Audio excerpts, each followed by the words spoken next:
বিশ্বকাপের বাছাইয়ের শেষ দুই রাউন্ডের জন্য দল ঘোষণা করেছে ব্রাজিল। চিলি ও বলিভিয়ার বিপক্ষে লড়াইয়ের জন্য দলে বড় পরিবর্তন এনেছেন অ্যানসেলোটি। 23 সদস্যের দলে নেই নেইমার।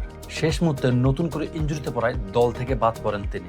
নেইমারের পাশাপাশি রিয়াল মাদ্রিদের দুই তারকা ভিনিসিয়াস এবং রদ্রিগোকেও দলে রাখা হয়নি। বিশ্বকাপের মূল পর্ব নিশ্চিত হয়ে যাওয়ায় এই দুই রাউন্ডে নতুনদের সুযোগ দিয়েছে দলটি। প্রেস কনফারেন্সে কোচ অ্যানচেলোতি এই সিদ্ধান্তের কারণ ব্যাখ্যা করেছেন।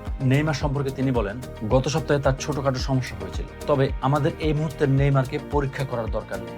সবাই নেইমারকে চেনে। ভিনিসিয়াস ও রদ্রিগের বিষয়ে তিনি বলেন, এই পর্যায়ে তাদের পরীক্ষা করার দরকার নেই। অ্যানচেলোটি আরো বলেন, আমাদের কোচিং স্টাফদের কাছে সবচেয়ে গুরুত্বপূর্ণ মানদণ্ডটি হলো ফিটনেস।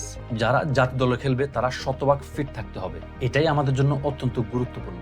দলে প্রতিটি পজিশনে প্রচুর প্রতিযোগিতা রয়েছে। যদি কোনো খেলোয়াড় শতভাগ ফিট না থাকে, আমরা অন্য কাউকে ডাকতে পারি। ব্রাজিল 4 সেপ্টেম্বর চিলির সাথে এবং 9 সেপ্টেম্বর বলিভিয়ার মুখোমুখি হবে।